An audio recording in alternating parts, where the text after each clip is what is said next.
Hujambo na karibu tena, ni wakati mwingine tena tunakutana hapa, tuendelee kuhabarishana taarifa mbalimbali. Pasina shaka upo salama kabisa. Ni taarifa ya yuko wapi Agatha Atuhaire baada ya mwanaharakati wa Kenya Boniface Mwangi kutelekezwa huko Horohoro baada ya kusafirishwa kwa njia ya barabara kutoka Dar es Salaam hadi mpaka wa Kenya na Tanzania huko Horohoro, akiwa amezuiliwa Tanzania kwa muda wa siku 4 tangu alipokamatwa tarehe 19 mwezi Mei 2025 alipokwenda Tanzania kusikiliza kesi ya uhaini ambayo inamkabili mwenyekiti wa chama kikuu cha upinzani Tanzania, Chama cha Demokrasia na Maendeleo Chadema, Tundu Lissu. Hakukamatwa peke yake, bali pia mwanaharakati kutoka Uganda Agatha Atuhaire alikamatwa, lakini amepatikana Boniface Mwangi peke yake. Agatha yuko wapi? Hata Boniface Mwangi wakati akizungumza katika uwanja wa ndege wa kimataifa wa Moi akielekea Nairobi kwa ajili ya matibabu, amezungumza vitu vingi sana. Siku 4 za giza alizozipitia akiwa Tanzania, mateso aliyokuwa akiyapata, lakini wakati akipata mateso na kipigo, watu ambao walikuwa akimpatia adhabu hiyo walikuwa wakimtaka aseme asante Mama Samia. Lakini naye pia wasiwasi wake mkubwa ni kuhusu Agatha Atuhaire yuko wapi. Uganda imedai majibu kutoka Tanzania kuhusu kuzuiliwa kwa mwanaharakati wake Agatha Atuhaire, lakini pia Askofu Mkuu Emmaus Bandekile Mwamakula ameandika mambo machache kuhusu Agatha Atuhaire, lakini pia Uganda kuandika barua kwa serikali ya Tanzania kutaka majibu ya kwamba yupo wapi Agatha baada ya kuona Boniface Mwangi amepatikana, lakini kwa kuachwa tu sehemu baada ya kumtoa Tanzania na kumrudisha Kenya kwa njia hiyo. Lakini pia tumeona hata kupatikana kwa Boniface Mwangi kumekuja siku moja tu baada ya Kenya kuiandikia barua Tanzania kutaka majibu yuko wapi Boniface Mwangi, lakini pia ubalozi wa Tanzania hapa ubalozi wa Kenya Tanzania ukitaka kuonana na Boniface Mwangi. Hatimaye amepatikana na kuachiliwa, lakini maswali ni mengi ya kwamba Agatha Atuhaire yuko wapi. Boniface Mwangi anasema wamepokea adhabu nyingi mno, ana wasiwasi na Agatha Atuhaire, lakini anaamini ya kwamba yuko salama. Serikali ya Uganda imeiandikia rasmi mamlaka za Tanzania kutaka maelekezo ya kukamatwa na kuwekwa kizuizini kwa mwanahabari na wakili wa haki za binadamu Agatha Atuhaire. Ombi la Tume Kuu kwa mamlaka za Tanzania linafuatia barua ya kina kutoka kwa NGO ya kiraia ya Agora Discourse ambayo ilifahamisha ujumbe wa kuzuiliwa kwa Atuhaire na kutaka balozi kuingilia kati mara moja. Katika barua ya Mei 22 mwaka 2025, Kamishna Mkuu wa Uganda nchini Tanzania, Kanali Fred Mwesigye aliiandikia idara ya upelelezi wa makosa ya jinai katika kituo cha polisi jijini Dar es Salaam akiomba kupatikanika kwa Agatha Atuhaire na ufafanuzi kuhusu kesi yake.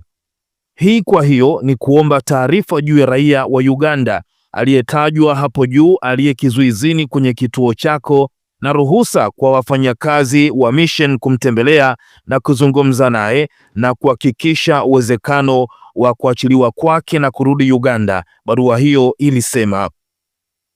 Awali Agora alifichua kuwa Agatha Atuhaire alisafiri hadi Dar es Salaam usiku wa Jumapili Mei 18, 2025 kujiunga na ujumbe wa mshikamano wa kikanda unaofuatilia kesi ya kiongozi wa upinzani Tanzania Tundu Lissu.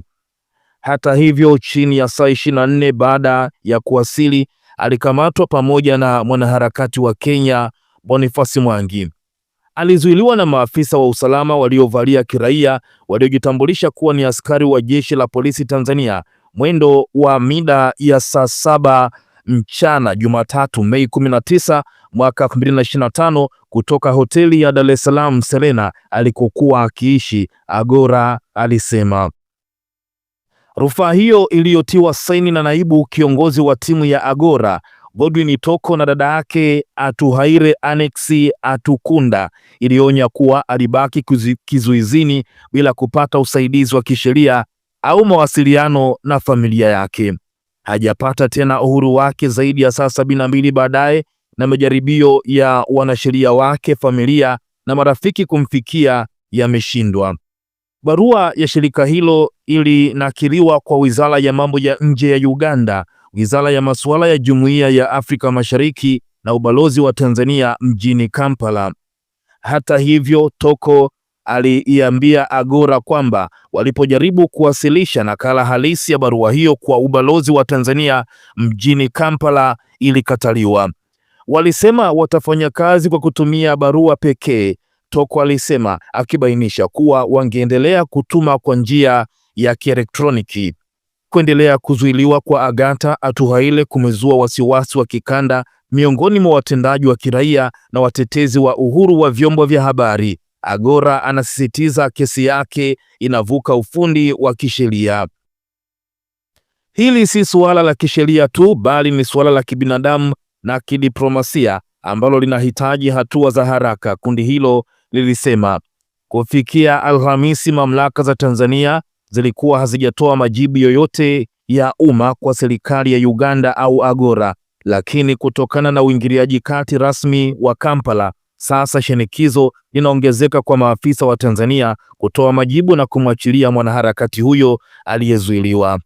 Huku Uganda ikichukua muda wake kuandamana, Kenya inasemekana iliweka shinikizo kwa Mwangi na kusababisha kuachiliwa kwake. Kenya waliandika barua wakitaka Mwangi aachiliwe mara moja, na kama kuna shida yoyote ile basi afikishwe mahakamani. Rais wa Jamhuri ya Muungano wa Tanzania mwishoni mwa juma alisema hatutaruhusu wageni kuiyumbisha nchi yake, alipokuwa akielezea hatua za serikali yake katika kuzuilia na baadaye kufukuza Kenya ya zamani, waziri wa sheria Martha Karua akifukuzwa kuingia Tanzania. Askofu Mkuu Emmaus Bandekile Mwamakula kupitia mitandao yake mbalimbali ya kijamii amechapisha taarifa kuhusu Agatha Atuhaire, lakini pia Uganda wataka kwenda Mbweni. Hiki ndicho alichokiandika. Ameandika Askofu Mkuu Bandekile Mwamakula, ubalozi wa Uganda nchini Tanzania umeandika barua ili umtembelee raia wake anayeshikiliwa na polisi au aachiwe huru. Je, unafikiri kwa nini maudhui ya barua hiyo yako hivyo? Je, unafikiri Uganda inahofia usalama wa raia wao baada ya kuona raia wa Kenya ndugu Boniface Mwangi akikutwa ameokotwa Ukunda na kukutwa ameteswa sana? Je, unafikiri ni kwa nini magazeti na media za Tanzania haziandiki matukio haya? Je, unafikiri kutokuandika ndio kuisafisha nchi yetu, wakati huko nje wanatuona tayari tumekwisha chafuka? Je, nini kimekushangaza? Je, nini maoni yako? Ameandika Askofu Emmaus Bandekile Mwamakula, na watu wengi wametoa maoni yao. Huyu wa kwanza anasema, haya yote hayatokei kwa bahati mbaya. Mungu yuko kazini kutuletea ukombozi. Historia inaonyesha kwamba mataifa yote ambayo vyama tawala vilianguka vibaya na kupotea, mambo maovu kama haya yalitangulia katika anguko hilo. Lakini pia mwingine akasema, cha kwanza, media za Tanzania ziko kwenye mifuko ya Chama cha Mapinduzi. Chama cha Mapinduzi kimesahau kwamba kuzifunga mdomo media za ndani zisitangaze mazuri tu ndo dawa. Dunia imekuwa kijiji, wanachofanya ni aibu kubwa mno. Lakini pia mwingine akasema, alikuja kufanya nini nchini kwake? Alishindwa kumtetea Bobi Wine mpaka aje Tanzania, ngoja apate alichokifuata. Lakini pia mwingine akasema, Uganda inaonyesha kujali haki na msingi wa raia wake. Sisi kwetu kifo ni kifo tu.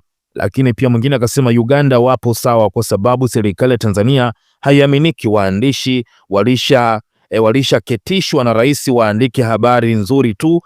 akawatuza pia, hakuna kuandika mabaya ya serikali, kifo ni kifo tu. Inasikitisha sana, kauli hizo haziandikwi wala kukemewa, maana msemaji ndiye mtendaji wa hayo. Lakini pia mwingine akasema anguko lolote linaanza na kiburi. Lakini pia mwingine akasema very unfortunate that we have a very unprofessional security enforcing bodies. Lakini akamalizia kuandika chini hapa reporting was enough. Lakini pia mwingine akasema Tanzania tumeona hiki ambacho Kenya na Uganda wanakifanya, wanapigania raia wao, lakini sio kwa Tanzania. Lakini pia mwingine akasema wafanye haraka kabla hajapitiwa na wavaa maski aka wasiojulikana. Maoni ni mengi sana hapa, lakini tuliache kwako pia utuachie maoni yako, na endelea kukaa karibu nasi na kutufuatilia zaidi kwa taarifa mbalimbali.